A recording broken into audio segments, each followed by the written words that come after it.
Good morning, students. Today we will discuss your poem a photograph. मैंने पहले भी आपको बहुत सारे लिंक इसके बारे में दिए हैं और पूरी डिटेल उसमें बताई हुई है, पर फिर भी मैं अपने अकॉर्डिंगली भी आपको इस पॉइंट के बारे में कुछ बताऊंगा जितना ज़्यादा हो सके ईजी आपको ईजी हो जाए इस पॉइंट को सीखने के लिए। तो ये जो पॉइंट है ये बहुत ही मोटिवेटेड एक पॉइंट है फोटोग्राफ, बहुत ही इंस्पिरेशन भी है।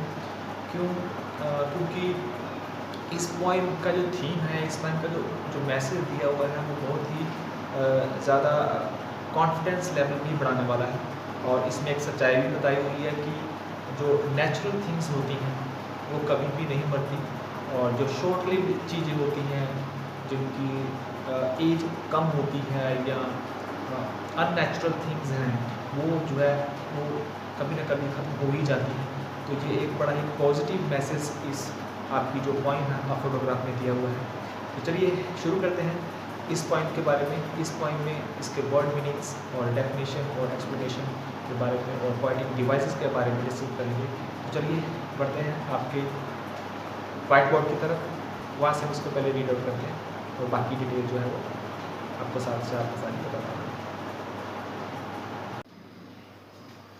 जैसे कि आप बोर्ड में देख पा रहे होंगे कि ये मैंने आपकी जो पोएम का फर्स्ट पैराग्राफ है वो मैंने पूरा लिखा हुआ है। तो इसको हम एक्सप्लेन करते हैं कि क्या इसमें बताया क्या हुआ है। तो जैसे कि पोएम का नाम आप जानते हैं फोटोग्राफ, और शेरलैंड की लिखी हुई पोएम है। ये बड़ी अच्छी इंस्पिरेशनल पोएम है और बड़ा अच्छा थीम है इसमें। तो क्या लिखा हुआ है यहाँ पर,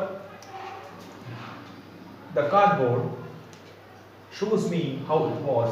तो यहाँ पर सबसे पहले कार्डबोर्ड जो वर्ड है, यहाँ पर कार्डबोर्ड वर्ड इसलिए यूज़ किया हुआ है क्योंकि जो पहले टाइम होता था, पहले एक फ़ोटोग्राफ होती थी और एक गत्ता होता था, गत्ते के पीछे वो जो है वो फ़ोटो लगा देते थे, कोई पहले फ्रेम वगैरह कुछ नहीं होते थे। तो इसलिए इस पॉइंट में जो वर्ड क्या यूज़ किया गया है, कार्डबोर्ड वर्ड यूज़ किया गया है। तो वो जो राइटर है, जो पोइटिस्ट है, वो कार्डबोर्ड की तरफ देख रही है और वो इशारा कर रही है cardboard shows me how it was, कि वो जो फोटोग्राफ है, जो कार्डबोर्ड है, वो मुझे बता रहा है कि तब कैसा था। क्यों? क्योंकि ये जो पोइम है ये सारी पास्ट के रिगार्डिंग सारी पोइम है। तो सारा पास्ट को वो याद कर रही है। तो पास्ट फोटो देखकर वो क्या सोच रही है, when the two girls cousin went paddling. तो वो बता रही है कि ये उस समय की बात है, बहुत पुरानी बात है। फोटो में जैसे बताया हुआ है कि दो लड़कियां हैं जो उसकी कज़न है। किसकी कज़न है? ये जो पोइटिस्ट है, तो उसकी जो कज़न है वो दोनों क्या कर रही है, पैडलिंग कर रही है। यहाँ पर पैडलिंग का मीनिंग मैं आपको बताऊंगा। पैडलिंग का मीनिंग तो वैसे तो होता है बोटिंग करना, पर पैडलिंग यहाँ पर क्या आएगा कि जैसे हम समुद्र वगैरह में जाते हैं और वहाँ पर कम पानी होता है, किनारा, तट का किनारा, तो तट के किनारे के पास पास जब घूमता है कोई तो उसको हम भी पैडलिंग बोल देते हैं। तो वो जो लड़कियां हैं दोनों, जो उसकी कज़न है, वो अपनी मम्मा के साथ उस फोटोग्राफ में ऐसा दिखाई दे रहा है। तो वो दोनों जो है वो कहाँ जा रही हैं, वहाँ घूम रही हैं, पैडलिंग कर रही हैं। Each one holding one of my mother hand. तो वो जो लड़कियां हैं उनमें से एक ने क्या किया हुआ है कि उसकी जो मम्मा है उसका वो हाथ उसने पकड़ा हुआ है। And she the big girl some 12 year or so. और उन दोनों में से जो एक लड़की है वो सबसे बड़ी है, जिसकी एज कितनी है, 12 साल। तो ये सब फोटोग्राफ को देखकर वो जज कर रही है। All three stood to smile through their hairs। तो फोटोग्राफ में क्या हो रहा है कि ये जो तीनों हैं, दो लड़कियां और एक जो उसकी मम्मा है, वो फोटो में एक बड़े ही स्माइलिंग फेस के साथ वो फोटो खिंचवा रही हैं। उनके जो बाल हैं वो उड़ रहे हैं, जैसे तट के किनारे होता है कि हवा चल रही है और हवा से उनके बाल उड़ रहे हैं और वो स्माइल कर रही हैं। तो इस तरह का जो एटमॉस्फेयर है वो फोटो को, कार्डबोर्ड को देखकर वो फील कर रही है। नेक्स्ट देखिए, at the uncle with the camera. किसकी तरफ देखकर स्माइल कर रही हैं? उनके जो अंकल हैं वो सामने उनकी फोटोग्राफ ले रहे हैं और उनकी तरफ देखकर वो स्माइल कर रही हैं। A sweet face my mother that was before I was born. और उनके अंकल कहाँ देख रहे हैं? उनकी जो मम्मा है, उनकी मम्मा का जो फेस जो है वो स्माइलिंग फेस है। तो वो स्माइलिंग फेस को उनके अंकल देख रहे हैं। That was before I was born. और ये कब की बात वो बता रही है कि जब वो पैदा नहीं हुई थी। तो अपने वो कार्डबोर्ड को देखकर, वो फोटो को देखकर ये सब चीज़ें याद कर रही है।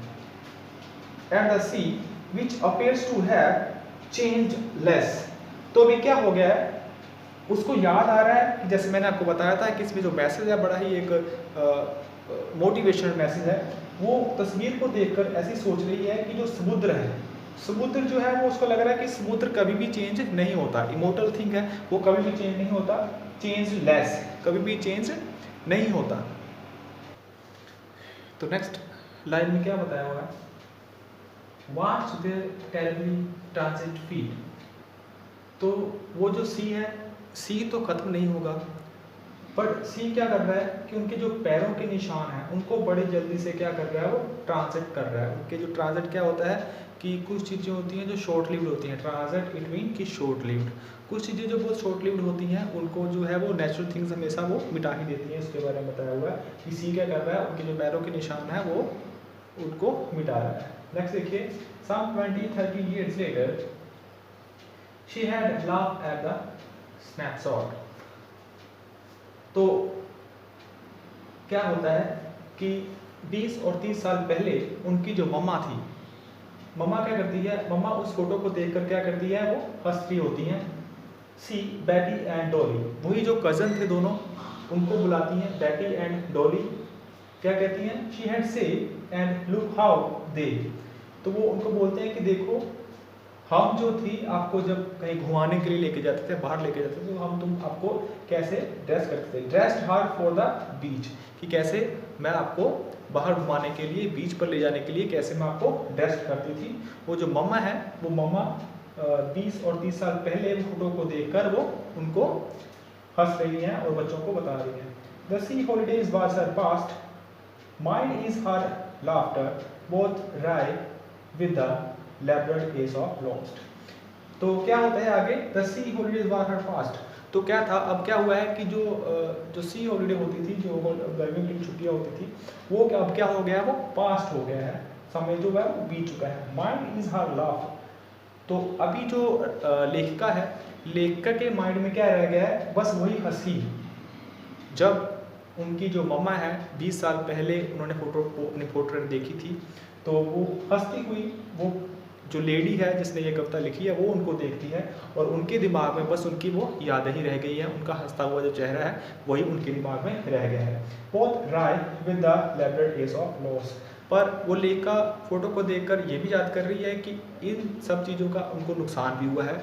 क्या नुकसान हुआ है, एक तो उनकी मम्मा की जो डेथ हो गई है वो एक नुकसान हो गया क्योंकि यादें रह गई। दूसरा नुकसान क्या हुआ कि लेब्रेड एस, लेब्रेड एस भी क्या होता है इसके बारे में मैं आपको बताऊंगा आगे। तो क्या होता है कि लेब्रेड एस ऑफ लॉस, उन्होंने जो फोटोग्राफ को खिंचवाने के लिए जो मेहनत की थी, तो वो मेहनत भी क्या हो जाता है उनकी, वो बेकार हो जाती हैं। वो सब चीज़ों को वो सोचकर क्या होती हैं, प्राइड होती है। प्राइड होता है डिसअपॉइंटेड, डिसअपॉइंटमेंट उसको होती है। तो ये सब जो है आपकी पोएम में सेकंड पैराग्राफ में बताया गया है। तो चलिए आगे थर्ड पैराग्राफ की तरफ पढ़ते हैं। तो लास्ट थर्ड पैराग्राफ में क्या बताया हुआ है, now she has been dead nearly as many year. अब क्या हो गया है कि उनकी जो डेथ है, उनको डेथ हुए भी काफ़ी जो साल है वो बीत चुके हैं। एज दैट गर्ल लिव्ड, जब वो लड़की बहुत छोटी थी। And of this circumstances as that girl lived, ये कब की बात है, जब वो 12 साल की थी लड़की। अब लड़की की एज भी 12 साल हो चुकी है और उसकी जो मम्मा है उनको डेथ हुए भी 12 साल हो चुके हैं। एज लिखा हुआ है, एज दैट गर्ल लिव्ड, ठीक है। तो लड़की जो एज है वो भी 12 साल हो चुकी है और उनकी मदर जो है उनको भी डेथ हुए 12 साल हो चुके हैं। वो सब चीज़ें वो रिमाइंड कर रही है, याद कर रही है।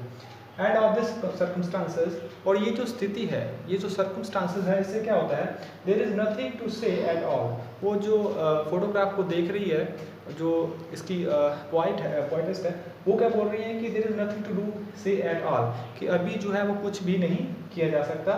इट साइलेंसेस, और ये जो सर्कमस्टांसेस है, ये जो स्थिति है, वो कैसी स्थिति है कि वो इस तरह से इतनी टेरिबल स्थिति है कि साइलेंस भी उसके आगे जो है वो साइलेंस हो रहा है।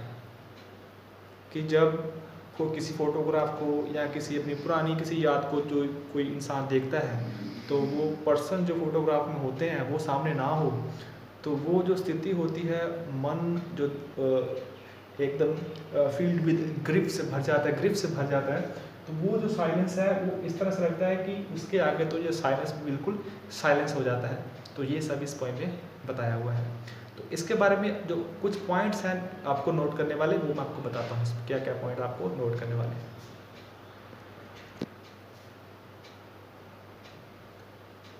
तो यहाँ पर हमारे पास कुछ वर्ड मीनिंग्स हैं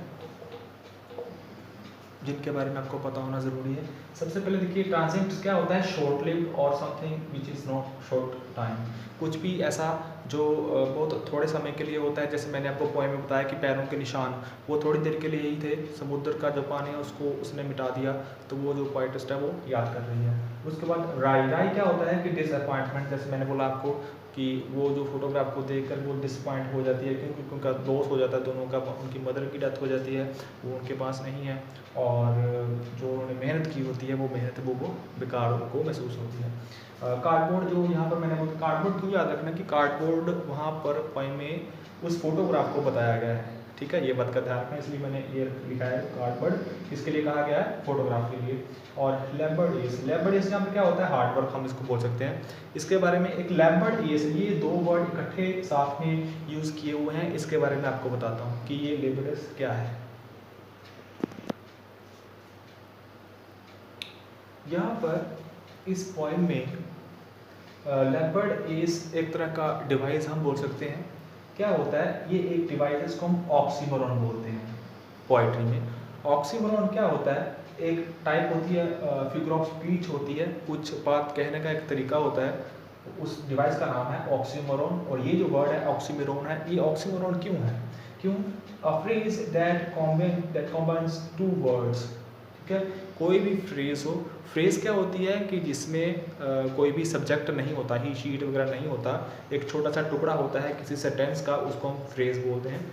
तो a phrase that combines two words, ठीक है, किसी भी फ्रेज में अगर दो वर्ड जो है वो एक साथ लिए हुए हैं छोटी सी लाइन में, या जैसे दो वर्ड्स हैं, दो वर्ड हैं, तीन वर्ड हैं, उसमें सब्जेक्ट नहीं है, ठीक है, तो उस तरह की फ्रेज में अगर दो वर्ड लिए हुए हैं और दोनों वर्ड जो क्या कर रहे हैं, seem to be the opposite of each other, और दोनों वर्ड जो हैं एक दूसरे के ऑपोजिट हैं, ठीक है, लेबर मेहनत और एज यानी नुकसान, दोनों वर्ड जो है वो अगर एक दूसरे के ऑपोजिट लिए गए हुए हैं तो उसको हम ऑक्सीमोरॉन बोलते हैं। Of each other such as a deafening silence, और वो जो वर्ड है किसी साइलेंस को रिप्रेजेंट करता हुआ हो तो उसको हम ऑक्सीमोरॉन कहते हैं। इसके बारे में भी आपको पता होना चाहिए, और एग्ज़ाम में इससे रिलेटेड भी आपको कोई ना कोई क्वेश्चन जो है वो पोएटिक डिवाइस के बारे में आ सकता है।